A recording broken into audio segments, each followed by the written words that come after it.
Well, good afternoon. We're so glad you guys could join us for the first of what I hope is an annual event where we spotlight alums that are doing interesting things. We get to talk with them about their journey and how they came to do that. And so I'm especially excited, thank you, Matthew, that we get to kick this off with Matthew Exline, who has written a very significant book. We've been waiting too long, The Struggle Against Racial Segregation in Loudoun County, Virginia, which is, by the way, where we sit.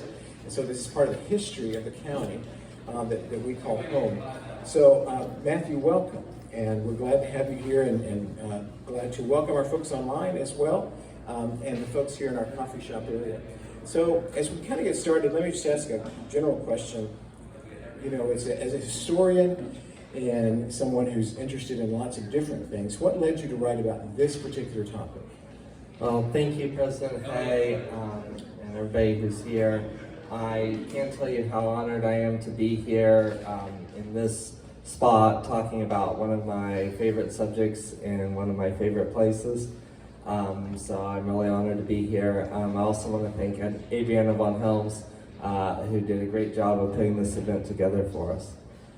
So in terms of what led me to pick this story to tell, of all the stories that I could have told, I actually first ran across the story of the civil rights movement in Loudoun County while I was working on another project.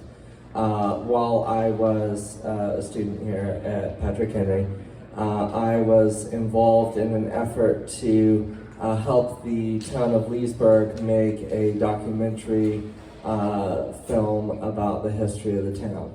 And in working together with staff at the Thomas Balch Library in Leesburg. And there was a lady from Leesburg named Gertrude Evans who had at that time recently donated a set of civil rights protest posters to the Thomas Balch Library. And so we wanted to spotlight these in the documentary project that we were working on. And so we also wanted to hear her tell about them. So she was gracious enough to come into the library, and I did an oral history interview with her about her involvement in the civil rights protest movement in Leesburg in 1963. And it was just absolutely fascinating to me, the things that she said, and it got me really, really interested in the topic. And so then when it was time for me to write my senior thesis as a history major, I decided that I wanted to go deeper with this topic. So this project, this book really came to pass as my senior thesis here at Patrick Henry College. One of the things that you wrote in the book that really captured my mind and my imagination was you wrote, and I quote, "Historical awareness and willingness to tell the truth about the past, even if it means self-criticism on the part of Loudoun County and the municipal government, is important to bring closure and healing to a long and unpleasant chapter in Loudoun's history." That's such a significant statement about the importance of grappling with issues with the way they are, right? And not trying to cover them up or make apology for them, but for this sense of closure to happen. So when you write a history like this, as you've written, that's based on narrative, there's a fair amount of sleuthing that must be necessary to write a book. Where did you start the research phase, or how did you start the research phase? You mentioned the posters, and what avenues of inquiry opened up to you as you were moving along? You shall know the truth, and the truth shall set you free. An often misquoted passage, but I think it really does apply here. And in terms of how I went about uncovering that truth, sleuthing, you have no idea. I really dug deep with this, and my research led me in many unexpected places. So the protest posters was where it all started, but I kind of started basically in the middle of the story, or even towards the end of the story, in the because I went back and I pulled up my original prospectus that I wrote, and it was all about the 1960s. But that's only one part of the finished book, because I found that was really only one part of the story. And so then I pushed it back in the 1950s. And I found and the farther I pushed, the more stories I kept finding. And so then I pushed into the 1940s, and then into the 1930s. I kept finding more cool stories. I found out that the Loudoun County chapter of the National Association for the Advancement of Colored People played an important role. Their papers are kept in the Library of Congress in Washington D.C. So I started taking lots of trips to D.C. to do research there. I found out how important Charles Houston was, so then I had to go read the Charles Houston papers, which are kept in Howard University archives. And the more I kept peeling back, the more layers of the onion that I uncovered. And I would end up doing epic all-day research trips in DC. I would leave in the morning right after chapel was done. I'd get into DC by maybe lunchtime, research all afternoon, then rush back to campus, grab a sandwich, and then head to evening classes. It was, of course, being here in proximity to the DC area was what allowed me to do that, because a lot of those documents weren't available online. Yeah. One of the intriguing ways I think that you organized your book was to look at various things that affect all of our lives, whether it's restaurants or schools or even the public library, and talking about the stories of where this movement was pressed into those things. One of those stories comes in your chapter that's on the public library here in Purcellville, and it's the story of Samuel C. Murray, who's an African-American home decorator and resident of Purcellville, who was hired in 1956 by Frances Moore, who, by the way, was Mamie Eisenhower's sister, to, and quote, create some window shades according to the Austrian fashion. Well, I don't even know what that means, but Mr. Murray needed to read up on the subject, so he went to the Purcellville Library to look for books to check out for his project. Why don't you take the story from there? So he walks into the Purcellville Public Library, which was already a Purcellville institution by that time. It was the only free public library in Loudoun County at that time, because the Thomas Balch Library still had a subscription fee. So that was the only free public library in Loudoun County at the time. And it was for whites only. And normal procedure was, if a black person wanted to check out a book, they would get a white person to do it for them. Mr. Murray decided, no, I'm going to check out the book myself. So he finds the book he wants. He says, I'd like to check this out. They said, no. And they said, well, you can call the chairman of the library board. So he called the chairman of the library board, who was a very important fellow named Oscar Emmerich. Anybody who lived in Loudoun County in the 20th century knew who Oscar Emmerich was. He was for many years the superintendent of Loudoun County Public Schools in the first half of the 20th century. He was also the chairman of the Purcellville Library Board. Mr. Emmerich says, well, I'll be happy to check out the book for you, but no, you can't actually check it out yourself. So Mr. Murray lawyered out. He found a lawyer in DC, a guy named Oliver Stone, and he wrote the lawyer letter to the library board. And then there is a three-way battle between the library board, the Purcellville Town Council, and the Loudoun County Board of Supervisors as to whether they're going to desegregate the Purcellville Public Library or not. And the law was on Mr. Murray's side, because the state of Virginia actually passed a law desegregating public libraries in 1946. And the Purcellville Public Library had not been in compliance with that for over a decade, because this is now 57. And so Sterling Harrison, who was the Commonwealth's attorney for Loudoun County at the time, told him, guys, actually, you're breaking the law. So if you're going to continue to receive city and county funding for this library, you need to desegregate. And so the to make a long story short, it all comes to a head at a meeting of the County Board of Supervisors. There were seven of them at the time. They were voting on whether or not they were going to continue to give money to the library to keep it a public library. The other option is to take away the public funding shut it down, turn it into a private library. That's what the Loudoun Defenders of State Sovereignty and Individual Liberties wanted. The Board of Supervisors, one person was absent. There were 6 people at the meeting. They split 3-3 on the motion. Half of them wanted to keep it segregated, half of them wanted to desegregate. Sterling Harrison was supposed to the Commonwealth's attorney was supposed to cast the deciding vote. He declined to exercise his tie-breaking authority. They were deadlocked, so they voted a second time. One person changed his vote, and so then they voted 4-2 to desegregate. And so, as a result, Purcellville Public Library desegregated in 1957. And Mr. Murray had, like you said, he'd lawyered up and gone to D.C. and got a lot of help from that standpoint. There were instances in your book where social pressures began to cause change, and one of those occurs in chapter 3. We're talking about restaurants in Leesburg and Middleburg. You tell the story of how President Kennedy came to Middleburg. That was a favorite sort of vacation spot for he and the First Lady. Tell the story of how his visit set the change for stage for real change in Middleburg.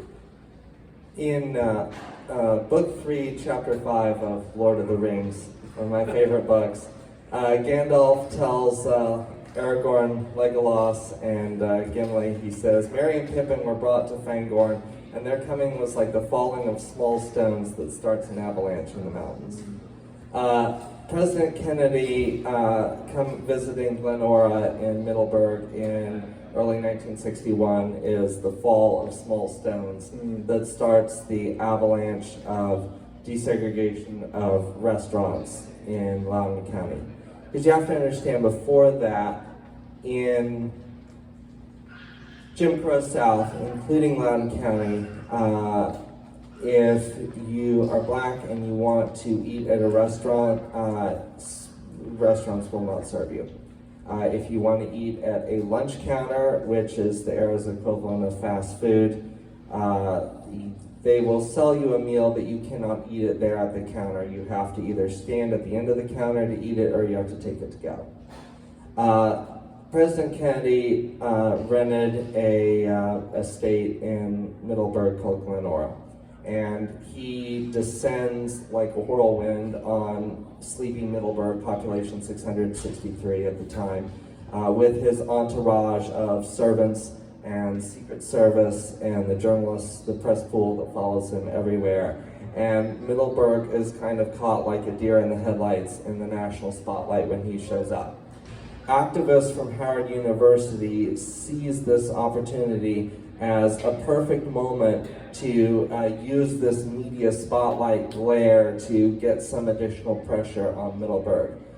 So there is, they do what's called a test, where a couple of students from Howard tried to order at a lunch counter in Middleburg. They were denied. The business owners and the mayor of Middleburg and so forth, they wake up and realize, oh no, we've got a situation on our hands. We could have a full-blown civil rights protest here. We're going to become the next Greensboro if we're not careful. And so there's an emergency meeting, and they hash out in peaceful fashion an agreement between them that they're going to desegregate the restaurants in Middleburg. This makes national headline news in newspapers that do not have circulation in Loudoun County, but in other parts of the country this makes headline news. And one of the people who was instrumental in this was the Catholic priest in Middleburg, a guy named Father Pereira. He was the Catholic priest in Middleburg. And when you're the priest for the President of the United States, that gives a little bit more weight to your words. With President Kennedy in the audience, he preaches a blood and thunder homily in favor of civil rights. He started out by talking about how Jesus loved black people, except he used a word that I can't repeat, and he ended by calling segregationists Nazis, and there was some other stuff in the middle, and this got quoted in the newspapers all over the country. All right.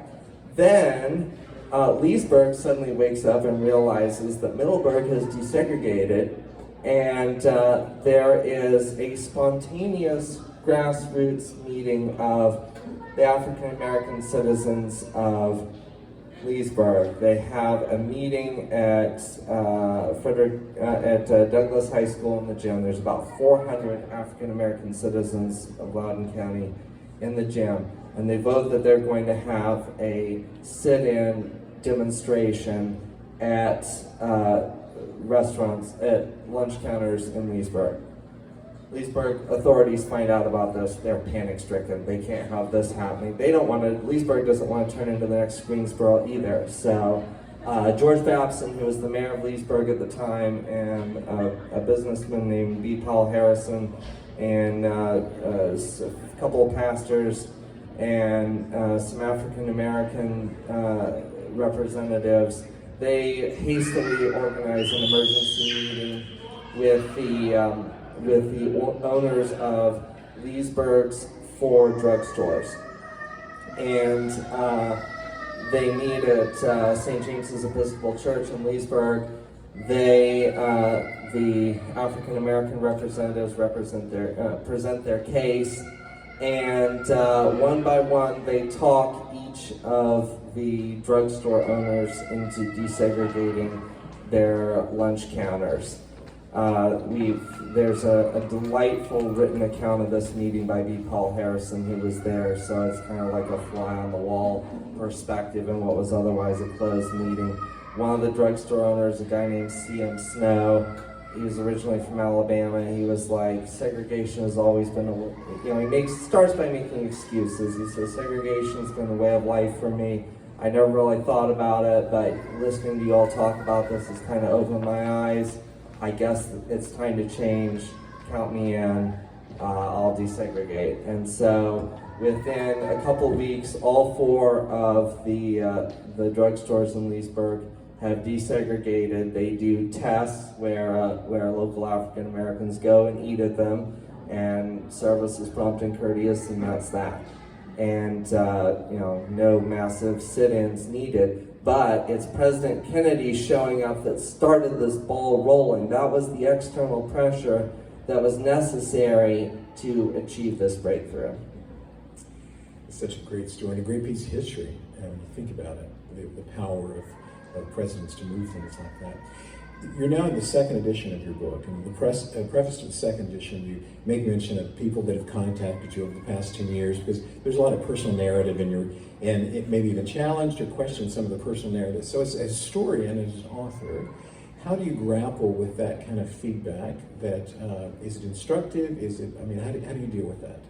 It's very instructive, and it's perfectly understandable that some of the comments that I got. I have made presentations about this topic at the Virginia Forum History Conference. When I spoke about this at the Virginia Forum a few years ago, I had people in the audience who were eyewitnesses to some of the events I was describing.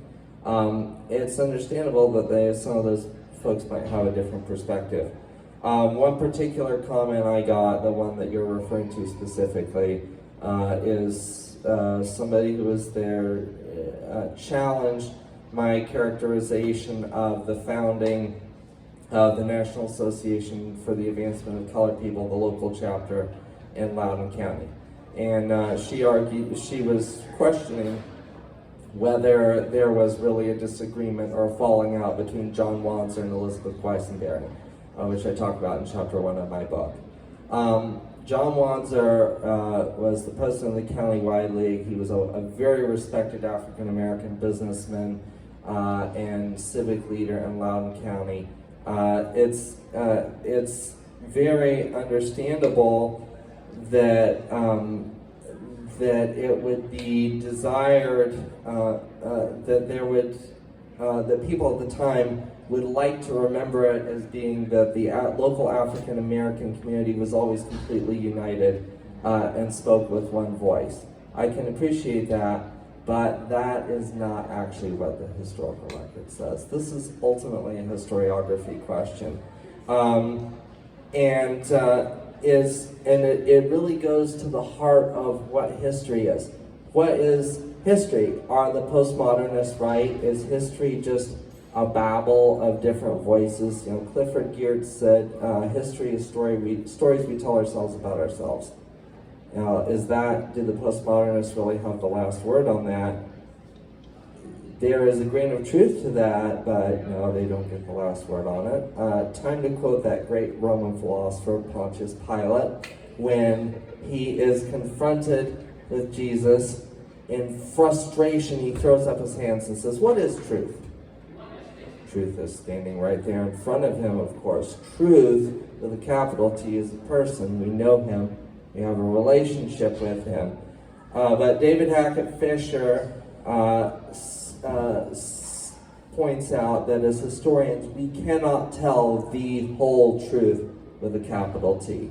As Christians, we have a relationship with truth with a capital T.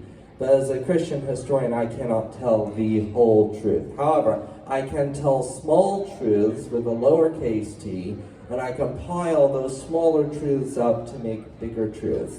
And so it is a small truth with a lowercase t that there was a disagreement between John Wanzer and Elizabeth Quisenberry, and as a result of that disagreement over strategy, then the Loudoun County chapter of the NAACP was born, and that is very clear from the documents that I read in the Library of Congress.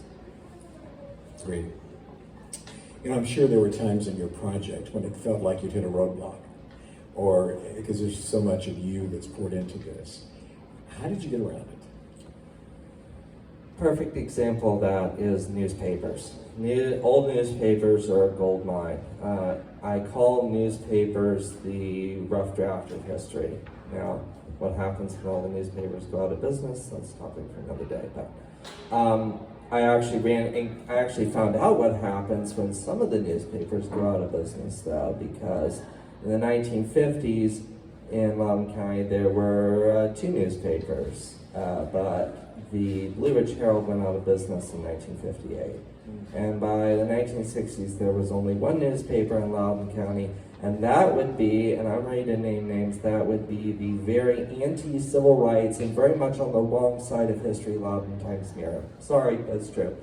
And the Loudoun Times-Mirror made an art form out of ignoring what was going on with the civil rights movement in Loudoun County in the 1960s. And the farther you get into the 60s, the less they talked about it.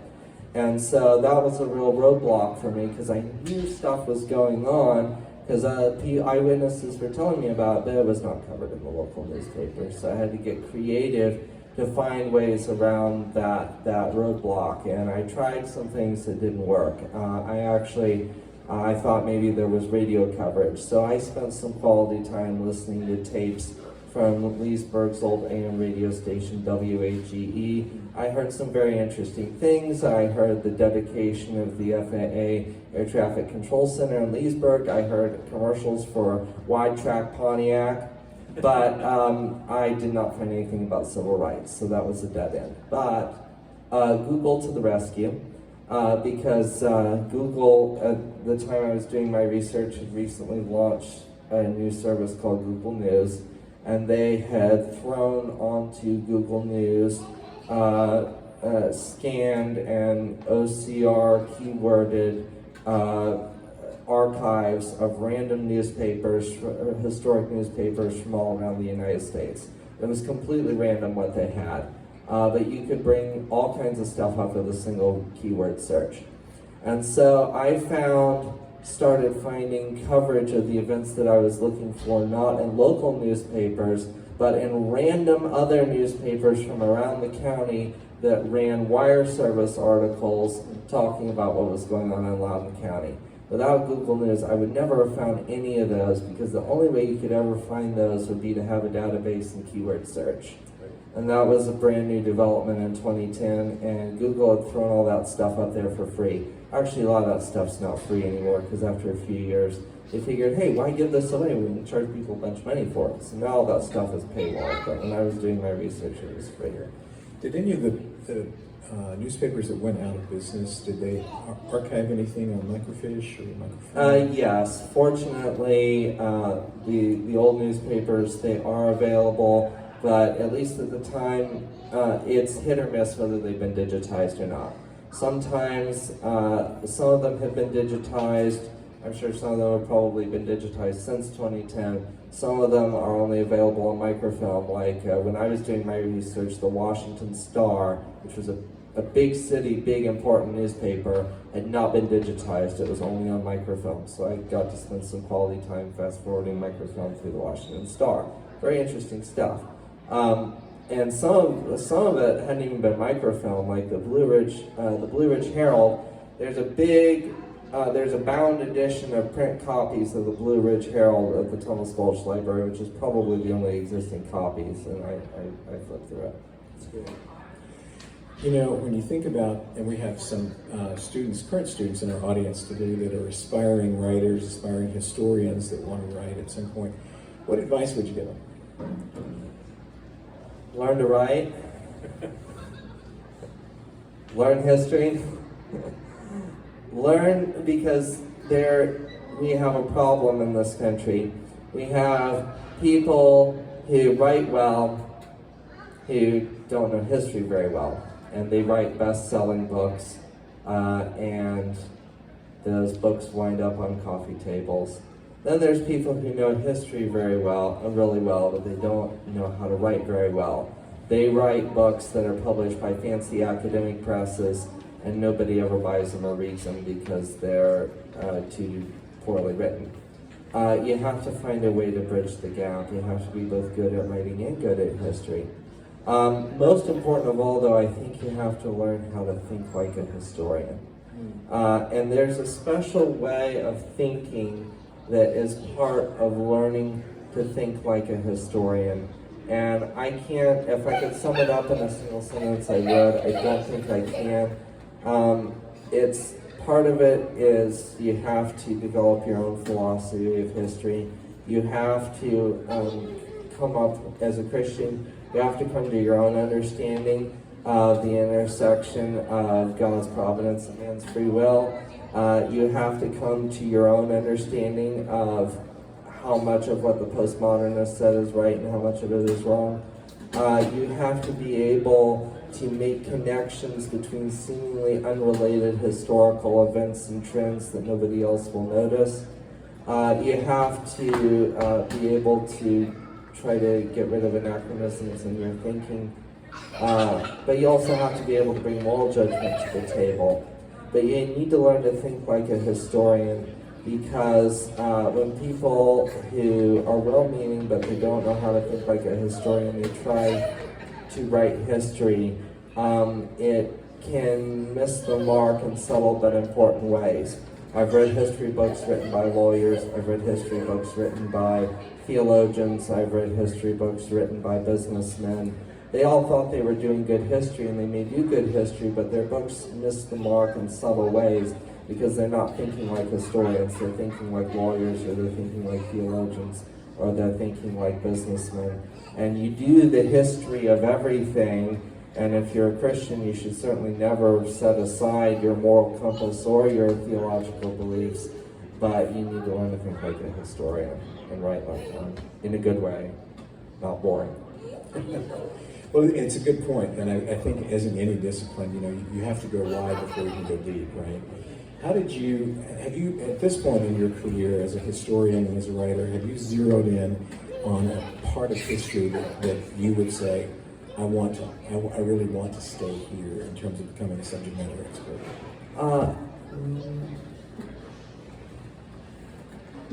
That's a good question. When I did my master's degree, I chose a program that allowed me to focus on American and modern world, because that's where my passion is. So I tell people my major focus is American and modern world with a subfield in ancient. I'm not up on the Byzantine. Sorry if there's any Byzantine fans here. I have particular subjects that I'm passionate about. Lately, I've been on a World War II kick. I'm pretty thoroughly obsessed with that. But as a high school history teacher, I have to stay broad. So I haven't had exactly the privilege of going deep. This is really about as deep as I've gone on one thing so far. Other than my master's thesis, which was on a Revolutionary War topic, but as a secondary school teacher, I have to be prepared to do Plato to NATO every year. So That's pretty broad. That's pretty broad. So, as you sit here today in 2021, what do you wish that you had known in 2010 that you know today when you wrote your first edition?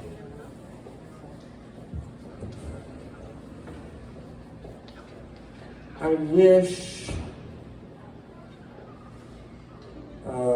wish that I had known about the existence of the Edwin Washington Project papers, which was a trove of documents related to the Loudoun County Public School District that was discovered in 2004, but they were closely guarded secret at the time, so I didn't find out about them until much more recently.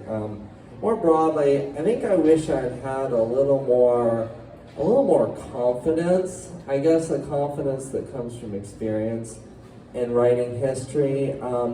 I was looking back at, when I reread my book, I was very cautious in how I went about writing it.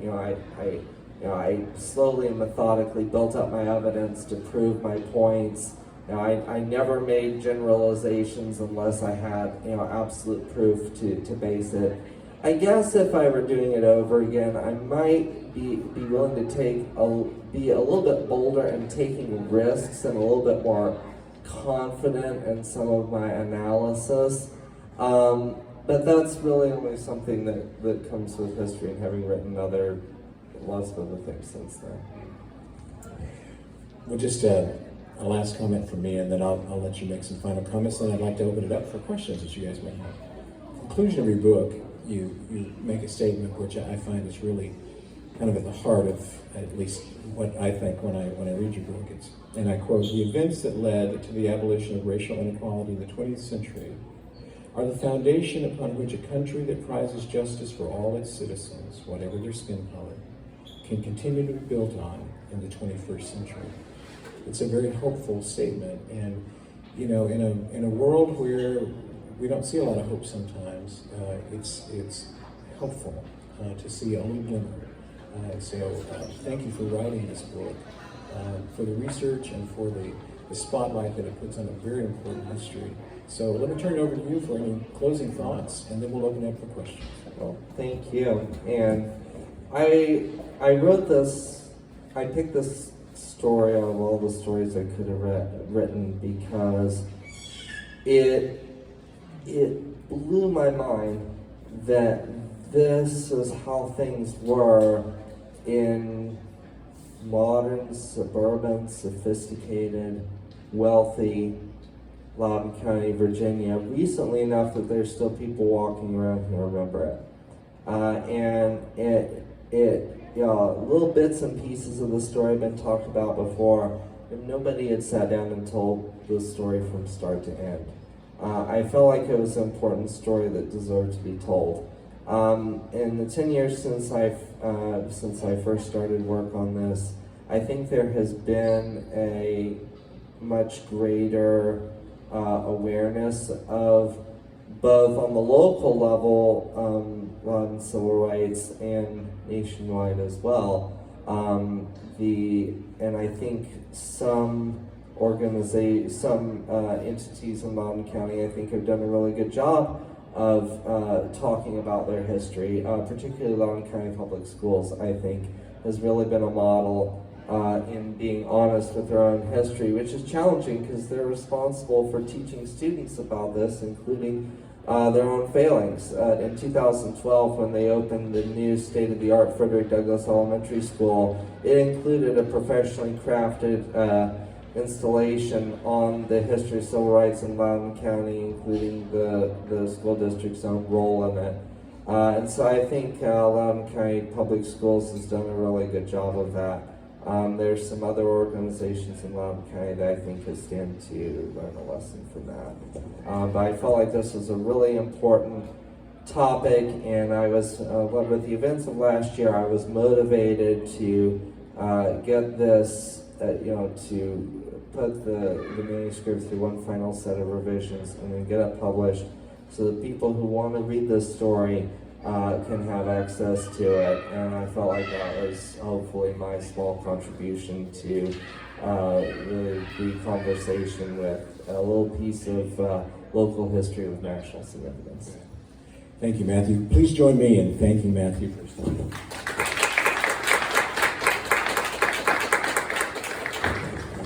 Now we have a few minutes set aside for Q&A and a book signing, right? Sure. Is that right?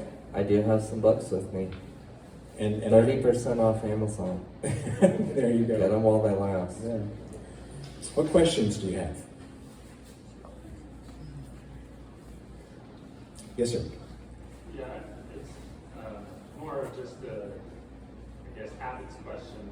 You know, how do you find the time over a period of 10 years in the midst of other responsibilities, you know, to do additional research on this, or how long it took? And then, you know, especially when it comes to preparing something for publication, how do you decide, in terms of an author and a historian, how much is enough, right? I mean, at what point are you comfortable with putting this out into the wide world, as opposed to having to re-revise or go back and find additional facts or anecdotes? So the question for any who may not have heard was, how did I find the time to revise this, to prepare it for publication, and when do I know enough is enough?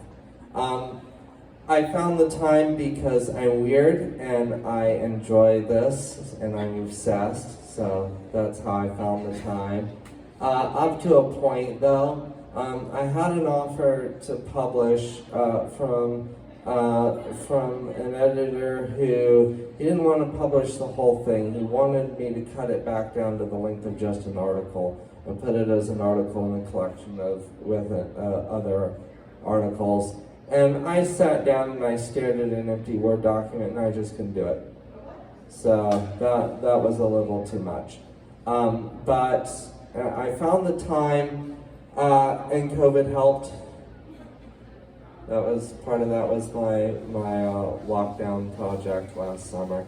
But I was working on this too long before COVID, and there were some, like even when I finished the draft that was my thesis, I still had unanswered questions.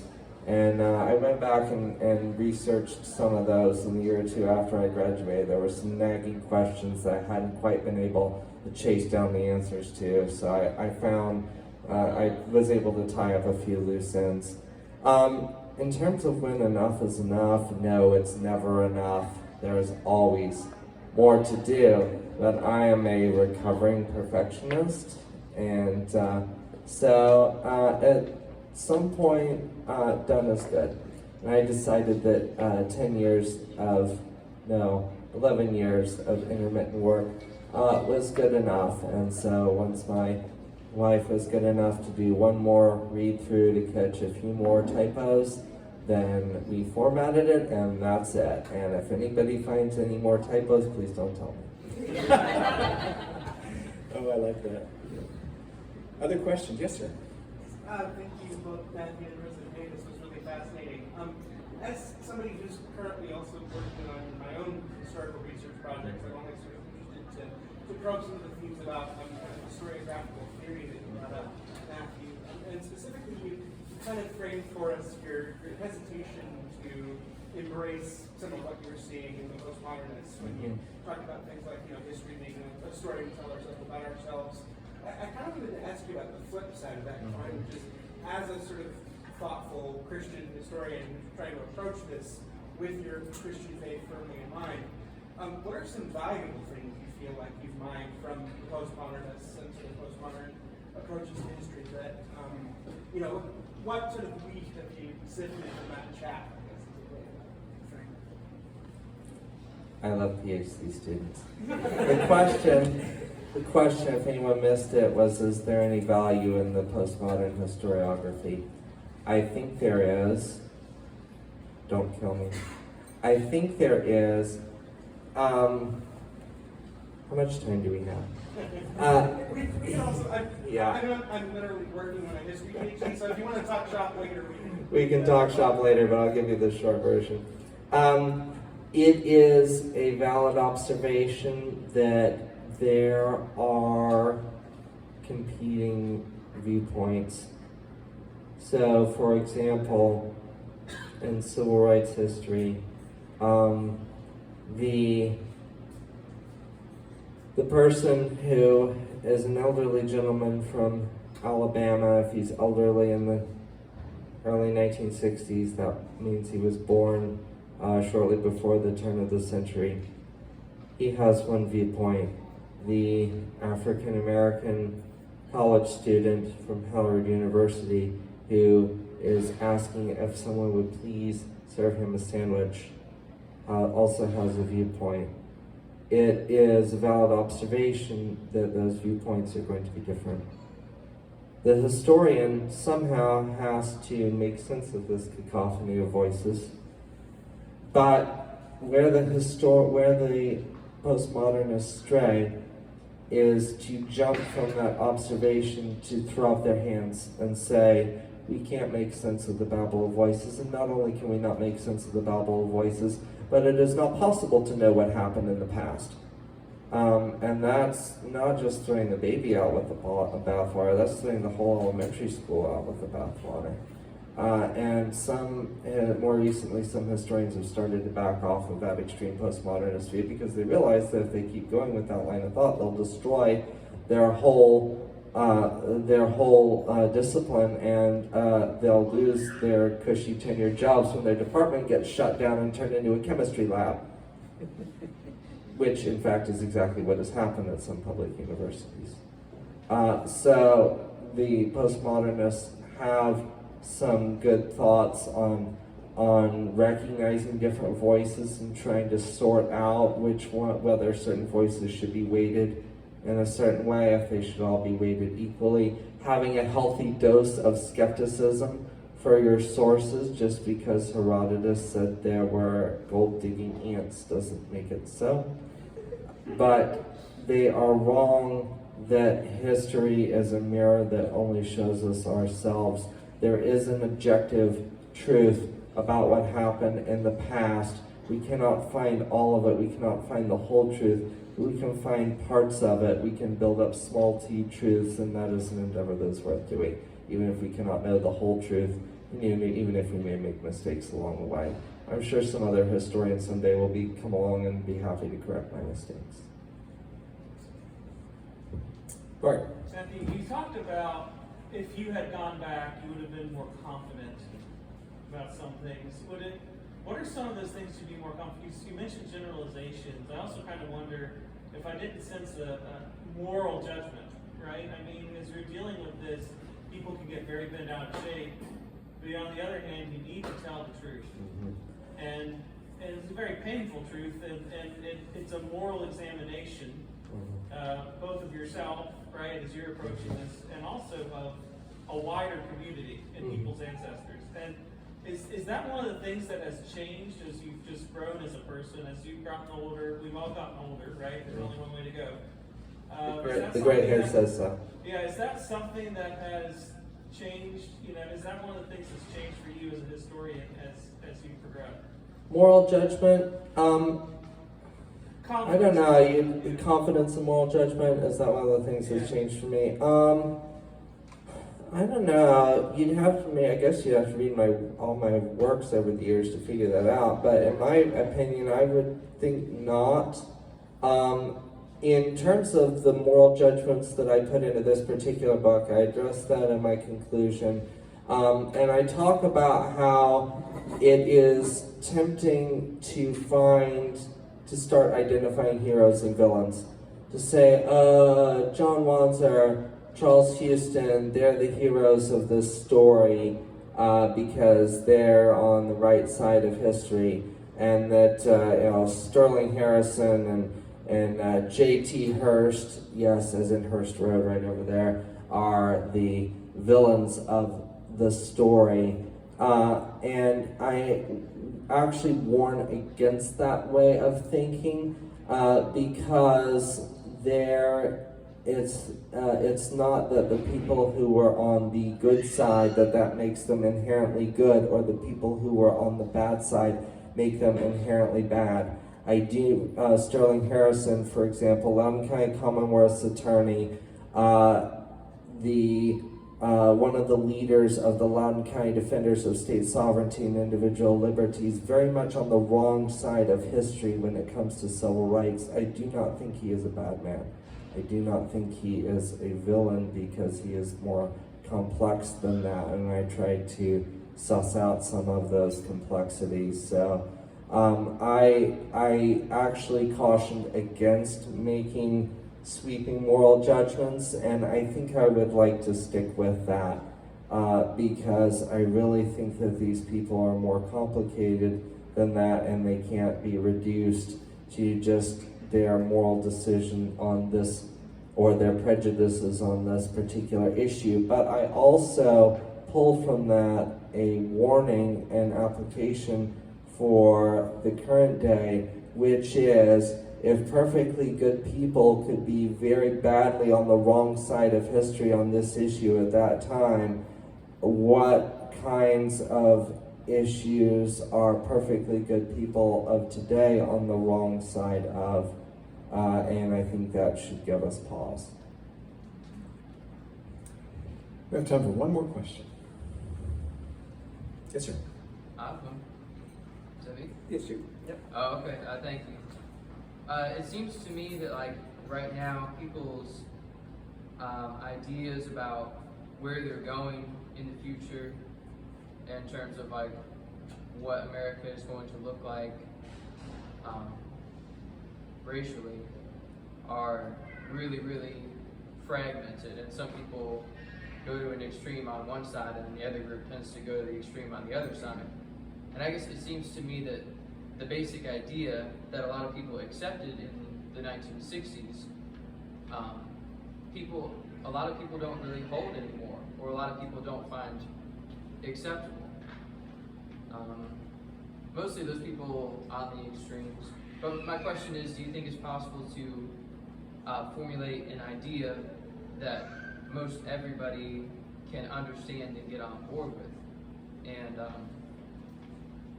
do you think it's possible to formulate an idea that'll take us somewhere good and that's worth putting time into? Formulate an idea about what? Sorry. No, it's fine. I just want to make sure I understand.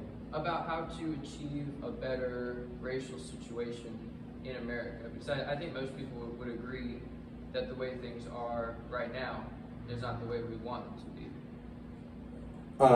So the question is there, as I understand it, is there room for creating a common national consensus on what kind of ideological basis is going to carry us forward to increase racial unity? Am I on the right track there? Yeah. Right. Sure, because I'm hopeful about America. I hear, I talk with a lot of folks who I think are genuinely really fearful for our country. And yeah, I am too in some ways, but not in others, because studying history actually gives me a very hopeful view of America, which is that America has been through a lot of difficulties and a lot of hard times, and has had a lot of bad people in charge, and we've always come through. And despite those things, we have actually made progress on these issues. We are obviously nowhere near where we should be, but we are no longer auctioning people off in the market squares of cities throughout the southern United States, as was common in the first half of the 19th century. So history tells me that progress can be made. So yeah, I think it's possible that we can work towards some kind of national consensus on this. A national consensus, as you said, gelled in the 1960s, and it, compared to where the United States was just a few decades earlier, you would have said, no way. No way. This is the way things are. This is the Southern way of life, and you got to stick with it. And if a national consensus can form out of that, then anything is possible. And don't discount the power of prayer either, because there were a lot of Christians who are involved in this too. Pastors keep popping up in my story as pastors and priests are the ones who keep popping up in my story as leaders of negotiation, bringers of peace, as Father Pereira, who negotiated in Middleburg. It was the staff at St. James Episcopal Church in Leesburg that negotiated in Leesburg. It was Percival Baptist Church that presented a petition with over 350 signatures on it to desegregate the Percival Public Library. So I think God's people have work to do here. And that's a great kind of place for us to round off, because it is, so much of what we see is a lack of empathy, a lack of willingness to listen, because somehow we've come to believe if we listen, we have to agree with something, but to listen, to understand, I think is such an important thing. And hopefully that's something that is a hallmark for what we try and do around here. So Matthew, thank you again for writing this. I have to ask you though, what's the next thing in the pipeline for you? I don't know. That's a good question. Maybe I should ask your wife.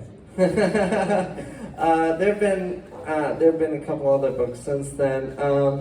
It's possible that one of my dream projects is I'd really like to do a fictional version of my or a historical fiction version of my master's thesis, which is on a Revolutionary War topic.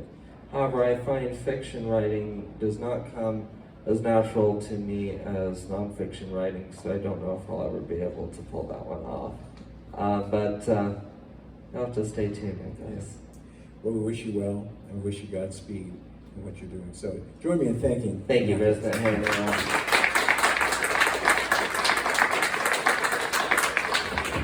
Well, we've got about 10 minutes before the festivities start out with the soccer game or football game, whatever's next. So make sure you come up and have a word with Matthew. And I'm the first to get my book signed, though. All right? Thank you for coming today.